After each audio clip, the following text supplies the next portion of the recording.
are usually really, really shy. They like to hide in the bushes, so that is a really great view of them. Now they kind of look like they're wearing zebra pants, but don't let that fool you. They're not at all related to a zebra. They are in fact related to the giraffe. Even though they don't really look like a giraffe, they do have some common features. They've got little ossicones on their head, and they both do have tongues that are so long they can lick their own eyeballs. How fun is that? Definitely helps them as they are munching their way through the forest. Now coming up here on the right hand side, there are a couple of greater different species of forest antelope. They do have a light striping color on those. Super common in forest ecosystems like this one. Great form of camouflage. You can also really see how the coloration on those animals helps them blend in with their environment. By far their first line of defense. And over here on the left-hand side, there's a black rhino. Where? Snoozing. Wow. We gotta get in front of that. Really cool animals to see. There's only about 5,000 black rhinos left in the world. Unfortunately, a lot of cultures do believe that rhinoceros horn contains medicinal properties. However, that horn is made out of the exact same stuff as our hair and our fingernails. It's just keratin. Literally, the inside of a rhino horn looks like a bunch of hair compressed together. It's kind of crazy. But that really means there's no reason for humans to be ingesting it. Just leave those horns off the rhinos. They need them a lot more than we do. Over there at the top of the hill on the left-hand side, there's a couple of bongos. There's even a cute little juvenile over there. Those stubby horns. Horns are really heavy, and they're pointed backwards. That's going to help them move really quickly through this underbrush. Built-in helmet action going on. It's a bongo. Look at those ears flapping. So a lot of the resources that us humans use on a day-to-day basis, they are harvested in forest ecosystems like this one. So every time that you make sure you're doing that recycling correctly, and even purchasing products that are made out of recycled and sustainably sourced materials, you're helping to protect this ecosystem and all of the amazing animals that live here, even though you might not live close to them. Oh, you're heading down into the Sumpy River. Definitely hippo territory. I'm seeing 2 hippos out of the water over on the right-hand side. Oh, wow. That is like really cool to see. They're always under the water, like, oh, over on the left-hand side, see all those hippos? Like, that's hippo behavior, so it's really cool to get to see them out of the water. It's one of the largest animals in Africa. They do weigh about 5,000 to 500 pounds. Actually, one of the most dangerous, though, as well, because they are so incredibly territorial and gigantic. So we have pink-backed pelicans out here roosting on the island as well. Now, they get that name because during the breeding season, their backs turn pink. Almost like they're blushing. They prefer kind of quiet backwaters like this to rest and feed, raise their young, hopefully avoid any predators that may be lurking in the waters. And if you look over on the left-hand side, you see the hippos and a baby. Oh, he was born here about 9 months ago on the reserve, and he already weighs 600 pounds. That's a big baby right there. Everyone's remains seated here. From this perspective, that baby hippopotamus already weighs more than any of those crocodiles. Yeah, those max out at about 500 pounds, so I mean, still a really big animal. They do have very strong jaws, light force of about 200 pounds per square inch. I guess they get along you actually can see the crocodiles cannot get anywhere near the hippos. It's completely separated. Oh, they are? Yes. That would be a mess. But those crocodiles themselves actually don't always get along. They are surprisingly territorial, so it really is not uncommon to see crocodiles missing a finger or even an entire foot based on territorial disputes. That is how the crocodile do. Really, they don't move around too much. It's really not uncommon for them to go multiple weeks or even months without eating anything at all. So they're going to be conserving all of that energy. remaining fairly sedentary for most of the day. That's pretty much the exact opposite of the animals that we're going to see out here in the savannah. These animals are migratory. They're always moving around. They're following rain patterns, looking for sources of water and food. Most of them, especially those herbivores, are just going to be eating all day long. So we'll see if we can find them. Now, we have had a report of a baby Patterson's eland out here in the savannah. Now, that does mean that none of our trucks are allowed to stop, as that baby does get used to the truck. So if you are planning on taking some photos, make sure your cameras and cell phones are out and ready. But hopefully we'll get a chance to see the little guy. But it looks like we're already having some pretty good luck. I already see a baby giraffe. We're just hitting the jackpot with some cute babies today. It's going to be coming up here on the right-hand side. She was born here about 3 months ago, so she's still pretty small. Right at his hand side, kind of like towards the front end of the truck there, right in the middle of the tower. So she's pretty small, although I will say small is a relative term for a giraffe. They're 6 feet tall when they're born. Still pretty big. Hear that, Ethan?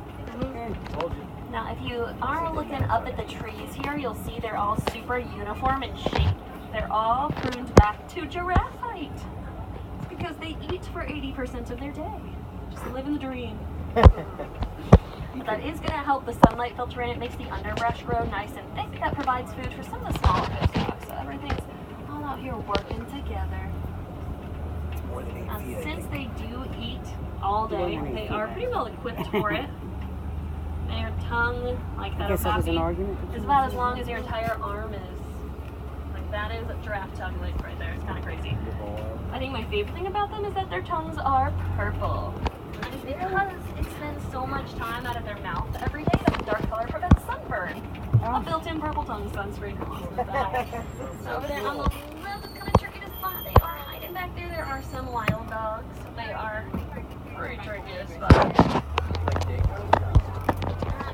Dingoes are their own separate subspecies. They're from the canid family, so they're similar to dogs, but they are not from the canine family. They're actually the most successful predators in all of Africa. Really?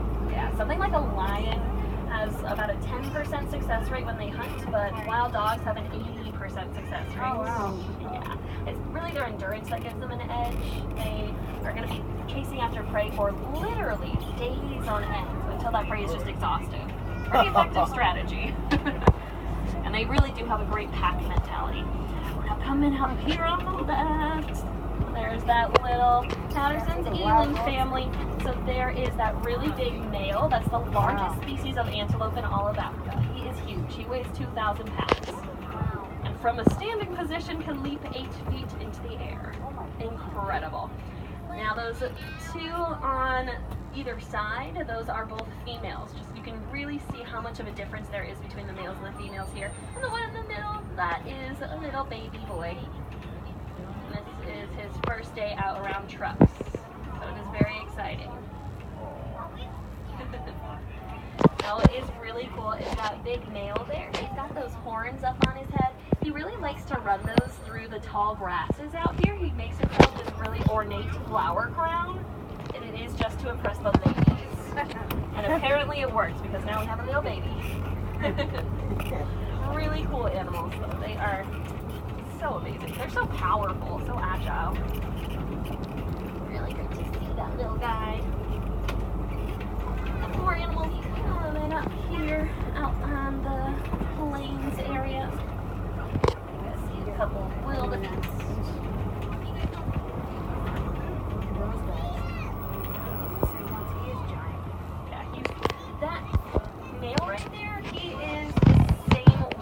As a medium-sized black rhino. Wow. Kind of crazy. That's a antelope?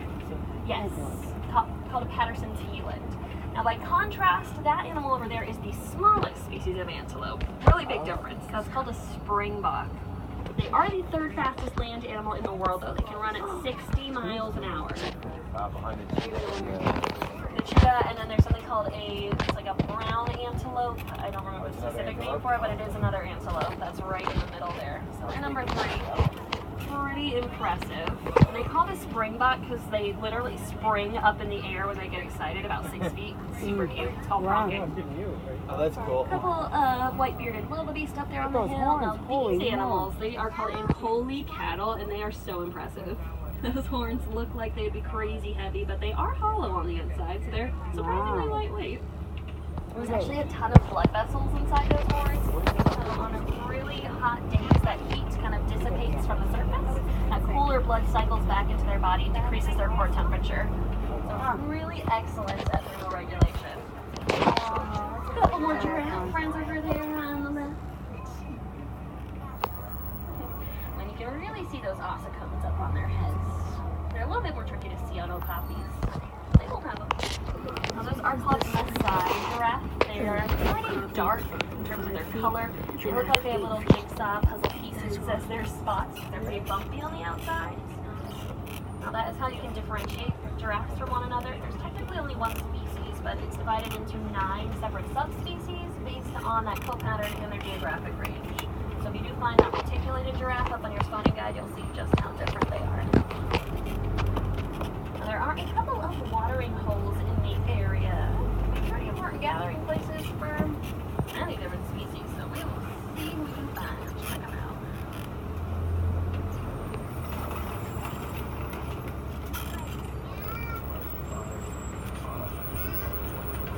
Unless, of course, we are experiencing a giraffe jam. Thank you so much for the pity rooms. I'll live for it. Amazing. It looks like there's a monkey roaming around in the trees over here. Those are called mandrills.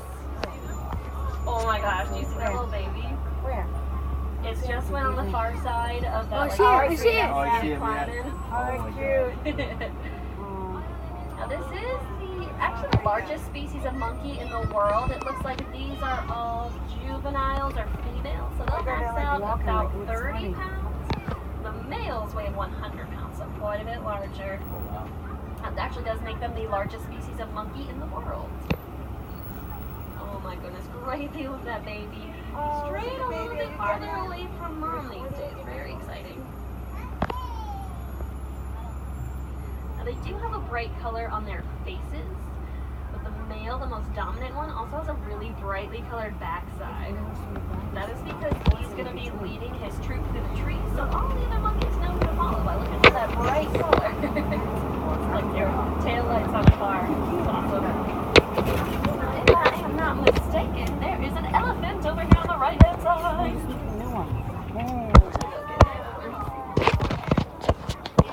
I would suspect that this is a male.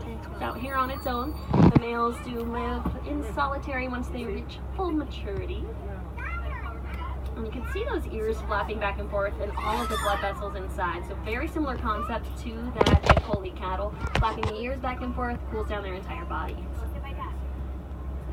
It looks like might be enjoying a little bit of a dust bath.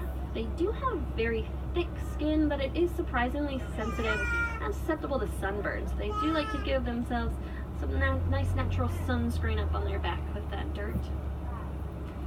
Now, a lot of the animals that do live out here on the savanna, unfortunately, they do face some habitat loss that is primarily due to the mining of a metallic ore called coal sand. That is something that's used in all of our cell phones, laptops, and handheld electronics. So, if you do make sure you're recycling those items when you're done with them, you can help decrease the mining that's happening in these environments, all these amazing animals. Alright, so we're going to give a quick walk so we're going to get warded, and we'll be on our way. Reserve warden from Safari 29. Okay, I am right before Tilting Bridge, and there is no red light or green light. There's just no lights at all.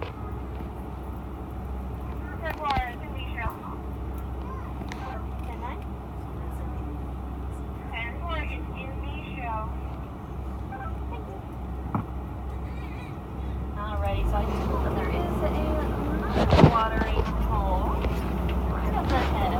We'll see who we can find. Now those elephants right there are really cool. They are what we call an umbrella species because they do have such a large and diverse habitat that when you work on protecting that environment, you are also helping out every single other animal that lives there. Some of those less charismatic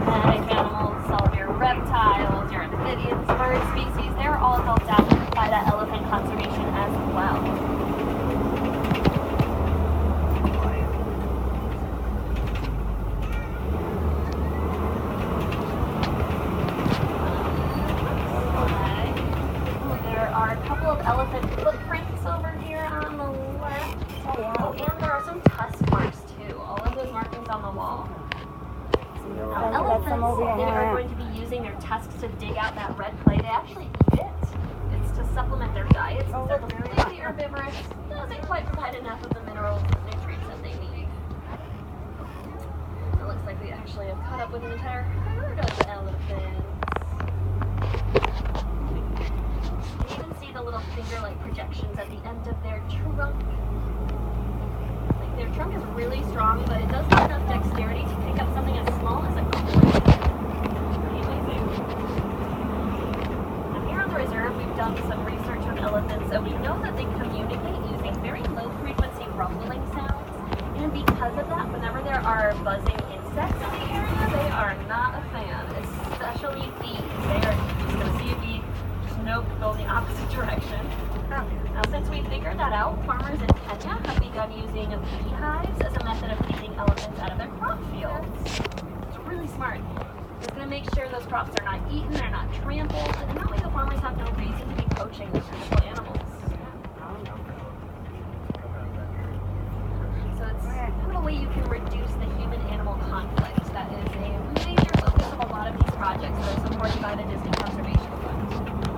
It's a great way to help out animals all over the world that started right here on this reserve.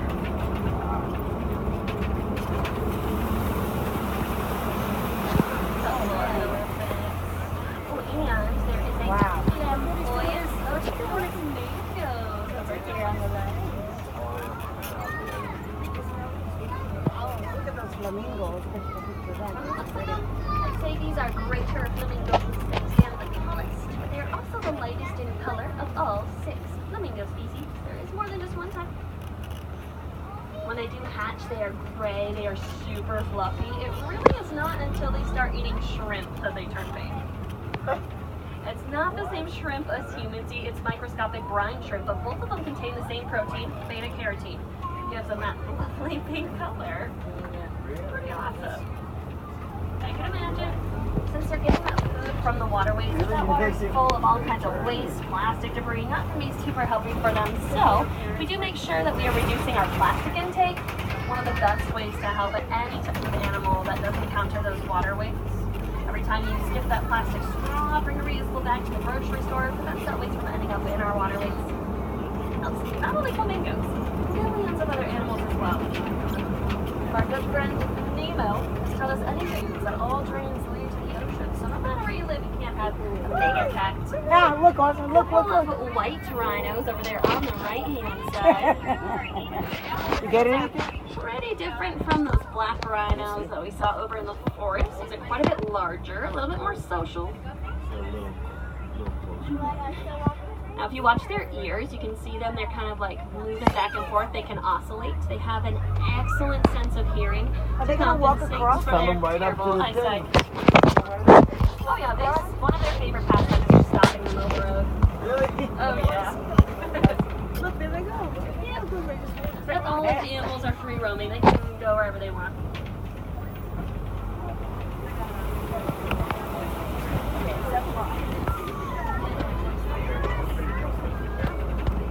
You got a cheetah around here, do you? We're entering into big cat territory. Okay. See what we can find. I think I do see a cheetah coming up here on the left.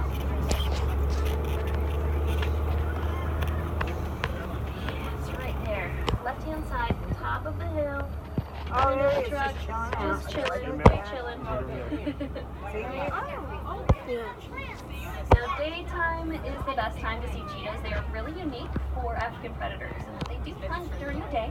That's why they have those 2 dark, like teardrop stripes running down their face. Prevents too much sunlight from being reflected into their eyes. Helps them see a bit better. So they are actually not big cats. In order to be classified as such, you have to be able to roar. They can chirp, they can chirp, but they cannot roar. So they are big, they are cats, but no, they are not technically big cats. Some back of the head. You still can pet it? I wouldn't recommend. Now, another way that we've been able to reduce some human-animal conflict with cheetahs in particular, since they are experiencing a lack of prey resources, they have begun to have a predating upon cattle living in villages. So we've actually started using Anatolian shepherds, huge 20 domestic dogs to keep the cheetahs at the village. These guys are Super nasty. successful. Watch your hand, Julian. He's going to come right at you. Jewel, watch it. Largest species of bird in the world. These are all 3 females. You can tell because they do have gray feathers instead of the jet black like the males do. No? Oh, now this animal right here on the right is called a water bug. They do have kind of a white circle on their backside that is going to help the little water bug follow the big water bug when they migrate. Super thick coats.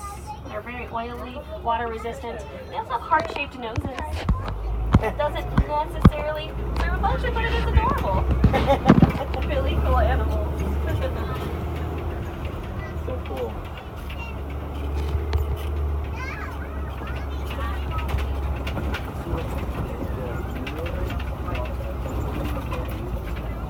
Now there are some bontabak coming up here. I love these animals. These are super cool. Oh, and just behind the bontabak, there's actually a nest of ostrich eggs. Check these out. So all 3 of those ostrich will have laid their eggs in the exact same place. They're communal nesters. Take turns watching over them. Each one's roughly the equivalent of 2 dozen chicken eggs. It's based on their scent, actually, weirdly enough. Now another water bug. Those bontabak, they kind of have a crazy story. In the early 19th century, bontabak were so heavily overhunted that there ended up only being 17 individuals left on the planet. Kind of crazy. Now, luckily, a farmer decided to put all of those bontabak in kind of a sheep pen. Usually that wouldn't work at all. Most of the ungulates here in Africa can easily clear a fence, no problemo. But luckily enough, those bontabak lacked the athleticism to jump at all. So that lack of adaptation ended up saving their entire species. You're really lucky to get to see that animal around today. Kind of crazy that the decision of one person had that big of an impact. On the species, wow. Now, what's kind of cool is that here in the animal kingdom, we are an AZA accredited institution, that is the Association of Zoos and Aquariums. That means we do participate in something called the Species Survival Plan. It's looking at all of the genetic information of every single animal in all AZA institutions across the United States and matches them up based on that genetic material to make sure that their offspring are genetically diverse, incredibly healthy, and that way we are going to have a sustainable population of them in these institutions for at least the next 100 years. But the ultimate goal of that project is reintroducing those animals back out into the wild. We have had multiple animals that were born right here on this reserve that have been the pioneering individuals to reestablish populations all the way in Africa. So just by coming out and supporting us here in Animal Kingdom, you have also helps to support that initiative. It's really exciting. Now, folks, this does mark our return back toward the Harambe village. But just because our safari is coming to an end does not mean that your animal experiences have to. Definitely recommend checking out the Gorilla Falls Exploration Trail. Right up at the top of the hill once you exit, you'll find naked mole rats, meerkats, zebras, hippopotamus. There's underwater UAV area. It's really cool. Of course, western lowland gorillas. Oh, and a baby colorless monkey that looks like a cotton with figs. She's so cute. Go say hello. Or if you aren't heading on over to Asia, you can visit the Maharaja Jungle Trek that has Komodo dragons, lion foxes, and Sumatran tigers. Great opportunities to see some animals today, but I do hope that even when you get home, you do continue to engage with some amazing creatures, even in your own backyard. You never know what kind of amazing animals you'll discover, so figure out what small steps you can take at home to make a difference in the lives of those creatures. Now, folks, it has been an absolute pleasure being your guide this morning. Once again, my name is Olivia. If you have any questions for me at all, my windows are literally always open. Feel free to come up and ask. If not, go on, go out. It'll make a big difference. Thank you. So, my friends, welcome back.